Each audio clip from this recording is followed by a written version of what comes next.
et bienvenue dans ce premier coin lecture de 2024. Une très bonne année à vous toutes et tous. J'espère que vos fêtes se sont bien passées et que vous n'avez pas trop de kilos à perdre en ce début d'année. Moi pour ma part, j'ai sauté presque tous mes jours de lecture en décembre. Ça a été un peu catastrophique. Mais la bonne nouvelle, c'est que j'ai quand même réussi à lire 11 livres. Écoutez, 11 livres je crois, 11 livres. Donc à peu près 3 par semaine, voilà. Donc c'est chouette. Alors, certaines des œuvres que j'ai lues vont être assez courtes à chroniquer, mais enfin on y viendra quand on y viendra, parce que j'ai d'abord envie de vous parler de romans de Noël. Alors, je vais vous apprendre un truc que vous ne savez peut-être pas sur moi, j'adore les téléfilms de Noël. Attention, je parle pas de L'étrange Noël de Mr. Jack, Love Actually, Miracle sur la 34e rue. Non, je vous parle de films, vous savez, tournés pendant l'été pour pouvoir alimenter le catalogue de Sisplay ou d'Amazon Prime. Vous voyez, tournés à la chaîne durant le temps des fêtes. Vous savez, ces films dont on jurerait qu'ils ont tous le même scénario. Une jeune femme, déjà, arrive dans un nouveau village, et là, elle fait une rencontre pénible avec un très beau garçon de son âge, et il s'avère que ce garçon travaille pour un charmant commerce qui est sur le point de faire faillite. Mais heureusement, un concours a lieu, et grâce à l'argent de ce concours, pour la première place, ils pourraient sauver le commerce. Donc ils apprennent à mettre de côté leurs différends, et évidemment, ils tombent amoureux, et c'est la magie de Noël de merde. Voilà, ce genre de film. Bah moi, c'est genre de film, j'adore ces films-là. Voilà. Et ben ces films-là, ça existe aussi en livre. Et je voulais voir ce que ça donne, parce qu'il y en a vraiment beaucoup. Et ben c'est pire en livre. C'est pire en livre. Mais rentrons dans le vif du sujet, j'ai envie de dire, avec notre premier livre. Au secours, je suis dans un film de Noël de Julie-Anne Bastard. Et vous voulez savoir ce qui est vraiment magique? Il existe un film avec exactement le même nom, et il a rien à voir. Enfin, à part le pitch de base, pardon, vous vous en doutez un petit peu, mais c'est pas du tout une adaptation, c'est, voilà, le hasard du hasard, hein, c'est dingue. Et donc, ça raconte quoi? C'est l'histoire de Zoé. Ah, brave Zoé. Qu'est-ce qui lui arrive alors à cette brave Zoé? Zoé, elle est tristoune, parce que elle a l'esprit de Noël chevillé au corps, mais malheureusement, ça s'annonce être un gros Noël de merde pour elle. Ses parents sont partis en croisière sans elle. Honnêtement, après avoir lu le livre, je comprends bien, j'ai un peu d'empathie avec les parents. Mais en plus, son copain, Paul, veut faire une pause. Oh, y'a rien qui va. Mais alors que sa colocataire décide de partir à la pêche à la bite, la traditionnelle pêche à la bite de Noël, Zoé refuse l'invitation et reste dans leur appartement à regarder des téléfilms de Noël en les commentant à voix haute, ce qui est quelque chose que tout le monde devrait faire, parce que c'est très bon pour la tête, je peux me permettre un petit... Et moi, d'emblée, il y a un truc qui m'a frappé, c'est que Zoé relève des clichés dans les films, en regardant donc ces fameux films. Bon, ça bien sûr, c'est très sympa à faire, ça je vous le conseille, elle relève des clichés, mais alors, elle, en fait, ce qu'elle fait, c'est... Elle relève des clichés qui sont pas du tout des clichés de films de Noël. Vous voyez? Les clichés auxquels les gens pensent quand ils pensent clichés de films d'horreur, genre il y a toujours une bimbo au gros sein qui est pom-pom girl et qui meurt en premier. Oui, la fameuse scène de la pom-pom girl dans L'Exorciste, dans Alien, dans Get Out, Halloween, The Ring. Honnêtement, je vais galérer à vous citer 3 films d'horreur avec une pom-pom girl dedans. Bah là, un peu pareil, mais pour les téléfilms de Noël, elle cite des trucs qui sonnent comme des clichés, mais qui le sont pas du tout. Genre, le cliché de marcher en talons aiguilles dans la neige. Je sais pas d'où ça sort. Après, je regarde pas spécialement les pieds des protagonistes, ça je le reconnais. Enfin voilà, petit aparté rapide sur ce point, mais voilà. Il lui arrive quand même des trucs un petit peu plus palpitants à cette pauvre fille. Elle se prend une boule à neige sur la tête et elle est projetée dans le film de Noël qu'elle était en train de regarder. Est-ce que tout est dans sa tête? Est-ce qu'elle est devenue un personnage de film? La réponse a l'air évidente, mais vous allez voir, elle est maxi-conne la réponse. Mais on va y revenir très vite. Donc elle plongeait dans ce fameux téléfilm de Noël, et si vous êtes comme moi, vous vous attendiez à ce qu'elle en devienne la star, et qu'elle vive un téléfilm de Noël, tout en étant consciente évidemment des clichés de narration, voilà, un truc un peu laborieux, un peu à bas du front comme ça, mais ouais. Et en fait, 2 choses se passent, et qui rendent le bousin beaucoup plus intéressant. D'une part, Zoé n'est pas l'héroïne du téléfilm. J'ai eu un petit sursaut de surprise quand elle tombe nez à nez avec l'héroïne du téléfilm. La nana qui vient d'emménager dans un nouveau village, etc., parce qu'elle a accepté un nouveau poste, enfin voilà. L'héroïne du téléfilm. Et là, je me dis, ah merde, c'est un personnage secondaire dans un téléfilm de Noël. Ça peut être super intéressant, ça. Et ensuite, elle commence à remarquer des trucs impossibles. Genre la cheminée qui est allumée alors que le beau gosse de service rentre juste du travail et qu'il y avait personne chez lui, ouais, ce genre d'incohérence. Et je me dis, ça peut être super drôle. Ça peut vraiment être super drôle et original, qu'elle remarque plein d'incohérences intrinsèquement liées à la fiction. Par exemple, le fait que tout le monde soit svelte alors qu'il y a des concours de pâtisserie tout le temps, le fait que effectivement personne ne semble avoir froid dans la neige, le fait que personne n'a jamais entendu parler de films ou d'acteurs ou actrices méga connus parce que bah on est dans un film et du coup bah dans ce film les films n'existent pas. Par exemple, elle croise Keanu Reeves et elle ne comprend pas que personne ne calcule que c'est Keanu Reeves parce qu'elle croise un personnage interprété par Keanu Reeves. Dans un monde, du coup, Keanu Reeves n'existe pas. Enfin voilà, la porte est ouverte à plein de super gags de ce genre. Est-ce que vous sentez vers où je me dirige là? Ou pas encore? Donc ouais, non, pas du tout, pas du tout. C'est la direction que ça prend un tout petit peu au début, mais on n'y revient jamais. On n'y revient jamais. Au lieu de ça, au lieu de rire des clichés, bah on a des clichés. Et la vraie héroïne du téléfilm, si j'ose dire, enfin voilà, le protagoniste quoi, du téléfilm, ça devient un personnage secondaire. C'est voilà, une autre bonne idée, aussitôt lancée, aussitôt envolée. Et le poids dramatique de l'histoire, c'est simple à pleurer, c'est que les personnages qui ont une backstory tragique, et ben elle est tragique cette backstory. Je veux dire, il y a un passage qui résume très très bien cette idée-là, cet équilibre à côté duquel l'autrice passe tout le temps. La protagoniste, Zoé, tombe sur la fille du beau gosse du film. La fille a une dizaine d'années, elle est adorable avec elle. Zoé se dit qu'elle doit ressembler à sa mère parce que son père est un ours, métaphore qu'elle va utiliser et dont elle va abuser jusqu'à ce qu'elle vous sorte par le cul. Et là, Zoé se rend compte qu'étant donné le goût des scénaristes pour ce genre de choses dans les films de Noël, enfin dans les mauvais téléfilms de Noël, les familles monoparentales. Donc la mère de Zoé est sûrement morte. Et cette conne, c'est pas une insulte, enfin c'est une insulte mais c'est voulu, le dit à voix haute. Essayez de vous imaginer la scène, c'est super drôle. L'autre débile qui discute avec une enfant et qui se dit « Mais elle est où ta mère ?»« Ah mais je suis con, mais elle est morte, mais évidemment !» C'est super drôle. Sauf que non, perdre sa mère c'est pas drôle. Et ça, on n'en a pas conscience quand on regarde des téléfilms de Noël.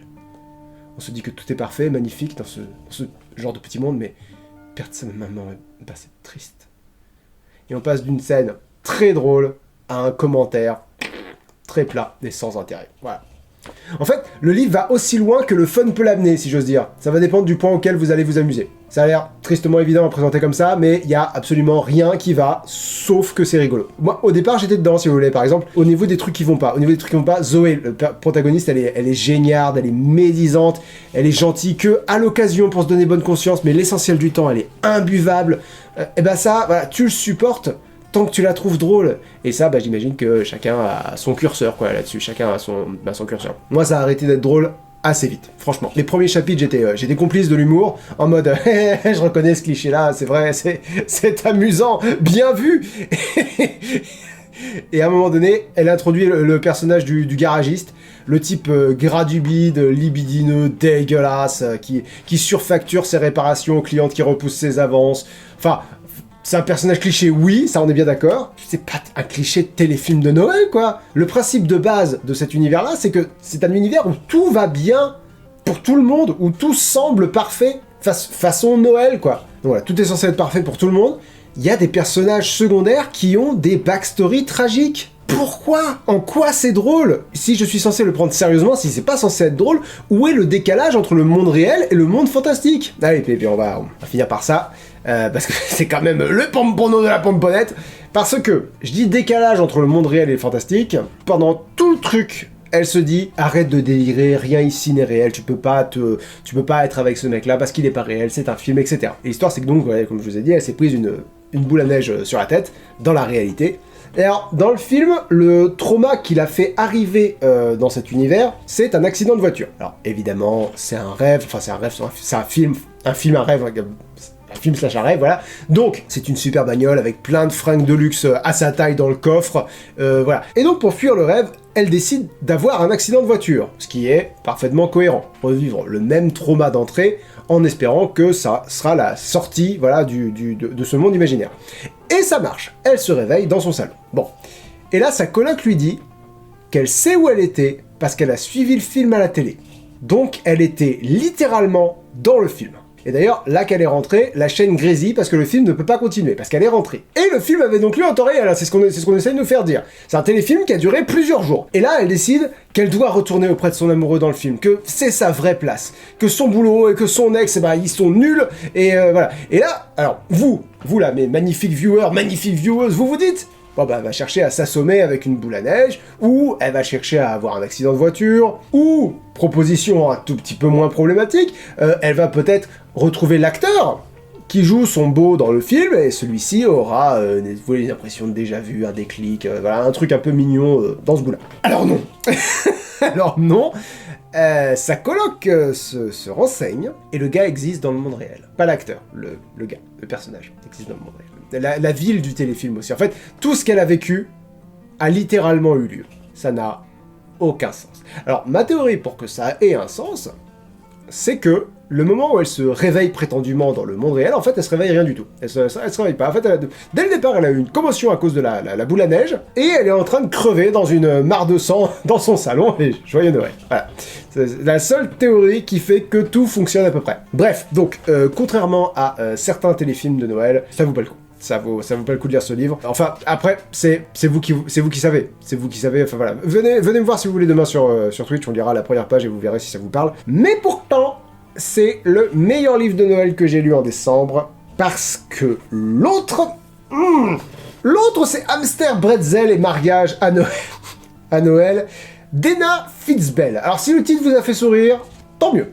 Voilà, nous aussi, Camille et moi aussi. C'est pour ça qu'on l'a acheté. On était même en mode... il faut que ce soit le premier qu'on lise. Il faut que ce soit le premier livre de Noël qu'on lise. On va le lire dans la chambre de bébé pendant le biberon, ça va être trop drôle. Et là encore, si le titre vous a amusé, restez-en là. Le livre propose rien de plus. Je suis un peu de mauvaise foi, Les 2 ou 3 premiers chapitres sont vraiment rigolos. Enfin, nous ont vraiment fait rire. Et après, c'est une catastrophe. Mais... parlons-en plus en détail, voulez-vous? Alors, cette fois-ci, c'est l'histoire d'Amandine. Amandine, elle est wedding planner. Autrement dit, son métier consiste à organiser des mariages. Voilà. Nous sommes début décembre, évidemment, et sa meilleure amie, Lorraine, doit donc se marier courant janvier. Et pour je ne sais plus quelle raison, c'est une autre expliquée au début, il s'avère que ce serait plus simple et plus magique, évidemment, pour elle, qu'elle se marie le soir de Noël. Oh, merveilleux! Amandine est donc tentée de refuser parce que c'est impossible. T'avances pas comme ça un mariage de plusieurs semaines, un mois avant les festivités, et surtout pas un jour qui est, j'imagine, l'un des jours les plus demandés de l'année. Ça ne fonctionne pas comme ça. Après, moi, personnellement, je ne suis pas wedding planner, moi-même, je suis influencer. Mais bon, elle accepte parce qu'il faut bien qu'il y ait un livre. Mais là... horreur, damnation, enfer, touche pas à mon poste, Amandine se rend compte qu'elle doit travailler avec le frère de Lorraine, Romain. Ah, et Romain, c'est un immense sac à merde. Donc bien sûr, ils vont tomber amoureux. Voilà, bon. Version courte, frères et sœurs de lecture, c'est pire qu'After. Voilà, je plaisante pas, c'est pire qu'After.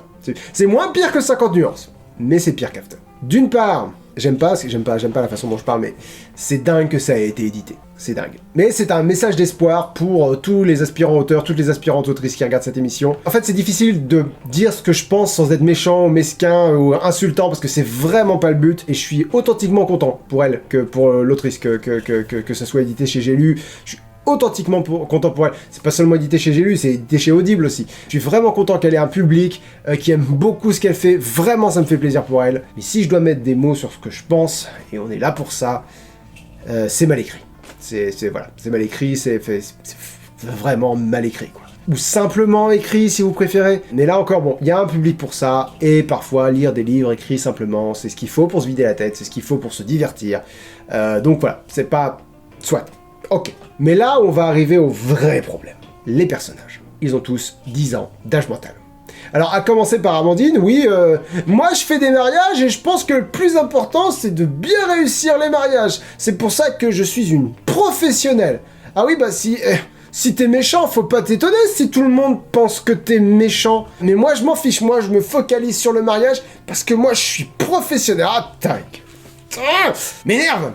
Tout le roman comme ça m'énerve d'en parler. Tout le roman comme ça, j'avais envie de la tuer. J'avais envie de ferme ta gueule. Mais elle est un tout petit peu moins pire. On a son point de vue, donc c'est plus long, mais elle est moins pire que l'autre grand con là, le Romain. Nom de Dieu, de bordel de merde. Je sais pas ce que c'est que ce délire avec les dark romance. Alors, j'ai une grande nouvelle pour vous, celles et ceux qui ne sont pas habitués à lire de la dark romance, donc de la romance entre une connasse et un connard, hein, pour faire très, très globalement, 50 nuances, after et tutti frutti. Il peut y avoir, je sais, c'est tutti quanti, c'était une blague. Il peut y avoir de très bonnes dark romance. J'en ai lu une ce mois-ci. Suspense. Donc voilà, on en parle même la semaine prochaine. Mais non, voilà, spoiler, ça existe, ça peut marcher. Mais vous voyez le gros défaut d'After. Vous voyez pas, non, vous l'avez pas lu, vous avez autre chose à foutre, bien sûr. Mais le gros défaut d'After, le fait que Hardin souffle le chaud et le froid et que Tessa jure de ne plus jamais lui adresser la parole toutes les 50 pages. Dans celui-ci, c'est presque comique, tellement c'est ça en pire. Ils passent leur temps à s'engueuler. Mais vraiment, vraiment au point où c'est comique. Je vous résume, si vous voulez, je vous résume les 3 types d'interactions qu'ils ont. Alors, cas de figure numéro 1, Romain est énervé. Il engueule Amandine, et il l'insulte, mais très copieusement. Mais genre, comme une merde, quoi. Et elle se dit, ah ben, vraiment, quel grossier personnage, il est méchant, hein. Vraiment, quel grand méchant. Mais moi, je suis professionnel, ah, ta gueule. Cas de figure numéro 2. Cas de figure numéro 2, Romain est transi d'amour. Je vous promets qu'il n'y a aucune transition entre A et B. Il n'y a aucune transition. J'exagère un peu. J'exagère un tout petit peu. Au début, la première fois, il y a une petite phase de transition. En fait, ils se sont connus quand ils étaient au lycée. Et lui l'appelait elle, la Kornferkel, qui est le nom alsacien du grand hamster. Et ça l'a tellement traumatisé que depuis le lycée, elle fait du yoga du visage pour perdre des joues. Et je l'avoue, ça a suscité le premier début de fou rire entre Camille et moi depuis qu'on a commencé à faire les lectures du soir pendant le biberon de bébé. Enfin, je rends à César ce qui est à César. Voilà, on s'est vraiment beaucoup amusé pendant les 3 premiers chapitres du livre. Vraiment, j'insiste, les 3 premiers chapitres sont très très... Le problème, c'est qu'il y en a 31 après. Ah oui, parce que, accessoirement, je viens de vous expliquer le titre du livre, là. Le hamster, voilà, c'est ça. Et les bretzels, c'est un peu ça aussi. Il n'y a pas de hamster dans ce roman. Et finalement, très peu de bretzels. Alors... plein de spécialités pâtissières alsaciennes, l'autrice semble être amoureuse de la région, il y a plein de mots en alsacien, ce qui a mis ma pauvre chérie à la torture pendant la lecture. Donc oui, voilà. Pardon, je disais, phase de transition. Voilà. La première fois qu'il se revoit depuis le lycée, donc où il était abominable avec elle, il est pris par surprise en mode « Wow, elle est devenue jolie ». Mais c'est à la fois très rentre-dedans, et en même temps c'est un peu en sous-texte, genre, tu sais, je sais pas comment elle a fait, c'est genre, bon là, vous savez ce qui se passe, vous en avez vu d'autres, des comédies romantiques, donc voilà, là, c'est ça qui se passe, c'est ce passage-là, vous savez de quel passage il s'agit. Et c'est le seul moment où Romain va être entre, mais t'es nul à chier, mais t'es bon à rien, t'es incapable, mais tu rates tout ce que t'entreprends, et... tu es la chose la plus précieuse du monde. Je n'ai jamais aimé que toi depuis des millénaires. Ah oui, avant que j'oublie, cas de figure numéro 3, concernant leur interaction, c'est à la toute fin. À la toute fin, quand, sans aucune raison, sans aucun déclencheur, si vous voulez, d'un coup, ils vont arrêter de s'engueuler. Voilà. Et s'entendre sur le deuxième type d'interaction. Voilà, c'est le type d'interaction 2.5, quoi, si vous voulez. 2.1, 2.0, 2.01. Oh, ta merde. Ta merde. Nique ta merde. Arrête d'improviser. Et à ce moment-là, à la toute fin, j'y crois absolument pas. J'y crois pas du tout. Ça correspond pas du tout au personnage, si vous voulez, que l'autrice a développé dans le roman. J'y crois pas qu'ils vont arrêter de s'engueuler. Évidemment, alors, les personnages secondaires, vous le savez, mais vous savez comment ça marche, les personnages secondaires n'ont aucun intérêt, mais ça c'est un peu le lot des romances mal écrites, j'ai envie de dire.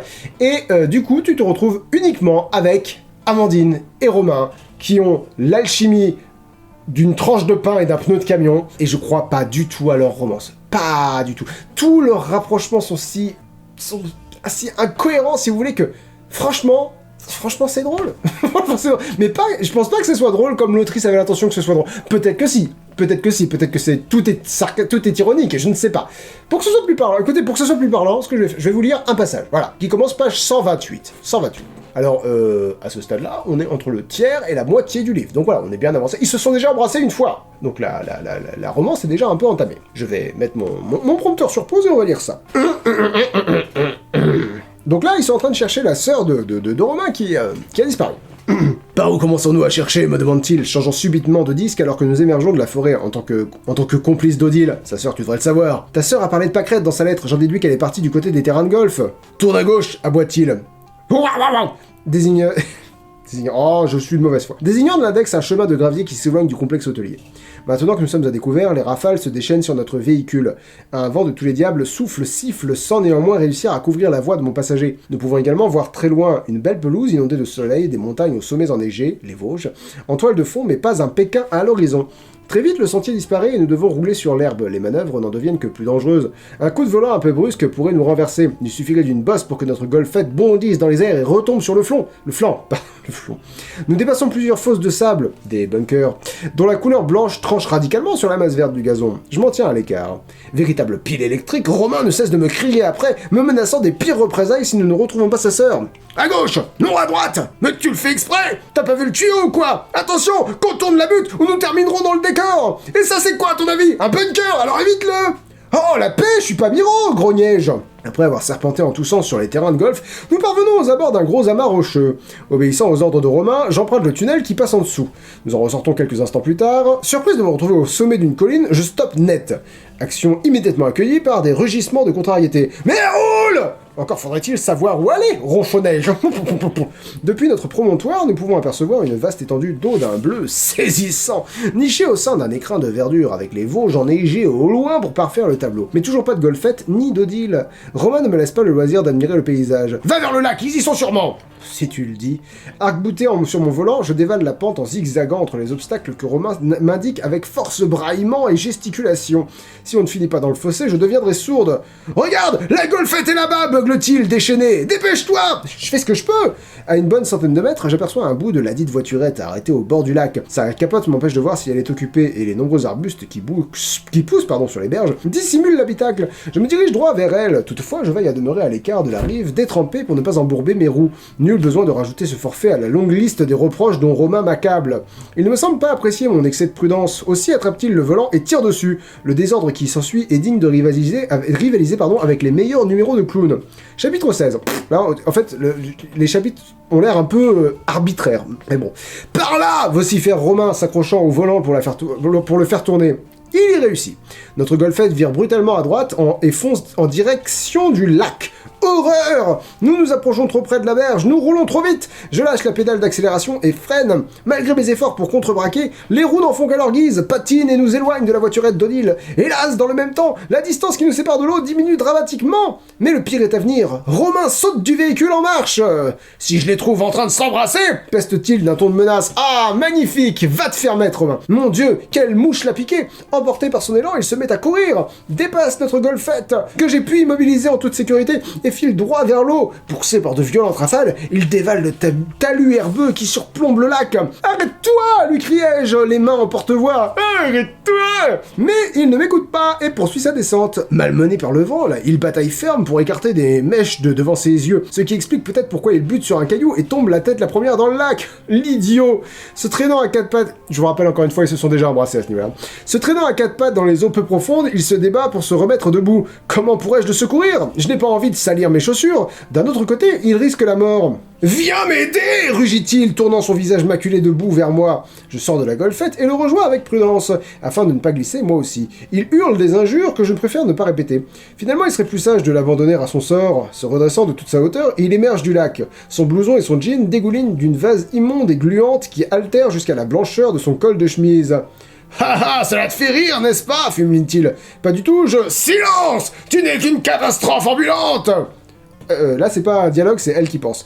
Ah non, je ne resterai pas les bras ballants à me laisser insulter. Cesse de brailler, lui intimai-je. Les mains sur les hanches. On t'entend jusqu'au manoir. Je braillerai si j'en ai envie. Le monde entier doit apprendre quel danger tu représentes pour l'humanité. Tu saccages les bouquets de fleurs que l'on t'offre. Tu rayes ma Range Rover. Tu joues à cochon pendu sur les étagères des bibliothèques. Bon, ça fait des références à autre chose qui s'est passé avant. Hein. Tu me précipites dans le lac. Primo, personne ne t'a demandé de m'offrir des fleurs, m'énervai-je. Secondo, une ou deux éraflures n'empêcheront pas ta voiture de rouler. Tertio, ce n'est pas ma faute si les échelles de ta bibliothèque sont bancales. Quarto, tu n'aurais pas dû quitter la Golfette après son arrêt complet. C'est toi l'irresponsable. Objection! Je n'aurais jamais fini dans cette bourbe si tu m'avais laissé le volant. Oh, la barbe, je te trouvais bien douillé, ce n'est que de l'eau. De la bourbe! C'est de la bourbe gelée, aboie-t-il encore. Espèce de... On a envie de les voir finir ensemble, hein. Oh putain. Voilà. C'est long. C'est long. Manger tout ça, c'est pas très digeste. Bref. Moi, je dis, ils sont faits l'un pour l'autre. Je sais pas, ce serait dommage de passer à côté. Hein, voilà. C'est ce genre de chamaillerie puérile pendant tout le livre. Voilà. Interrompu de temps à autre par une demande en mariage. Par une demande en mariage, par une déclaration enflammée. Oh, ta gueule, tu sers à rien. Épouse-moi. Mais vraiment ça. D'après moi, ça fonctionne pas du tout. Ça fonctionne pas du tout. Après, ça nous a fait rire. C'est compliqué. C'est compliqué. Ben voilà. C'était le premier épisode du Colecture de janvier. Un remerciement particulier, comme toutes les semaines, à mes Plectrions de niveau 3 et plus, en l'occurrence Morgan Kemmer, Hélène Korek, Poséfique, Bonjour Dai, Doki, Tiermé 28, Matt Chamo, Eris Porana et Romain D. Et on se laisse sur la question de la semaine. Quel est votre film de Noël préféré? Oui, moi, l'esprit des fêtes, ça dure jusqu'à mi-janvier. Voilà, désolé. Et si vous vous posez la question, bien sûr que Die Hard, ça compte. Bien, mais je m'en fous de ce que Bruce Willis dit, bien sûr que Die Hard, ça compte. Et Batman, le défi, ça compte aussi. Moi, c'est Love Actually, ma réponse. De loin, j'adore ce film. J'adore ce film. J'ai découvert The Holiday il y a 2 ans à Noël. J'ai adoré ce film aussi. Et pas au point de Love Actually, mais il y a un gros effet... Un gros effet cocon sur ce film-là, je l'aime beaucoup. Voilà, je vous laisse me dire tout ça dans les commentaires. Encore une très bonne année à vous tous et toutes. Et on se retrouve la semaine prochaine pour parler de Auprès de moi toujours, le livre du Club du Collecture de décembre, et du tome 1 du diptyque Inside Mac, qui a été écrit par quelqu'un de très particulier. Gros suspense. Et ben, fin du suspense la semaine prochaine. Bon, on fait ce qu'on peut. Bonne fin de journée, et on se revoit quand on se revoit. À la prochaine. Ciao.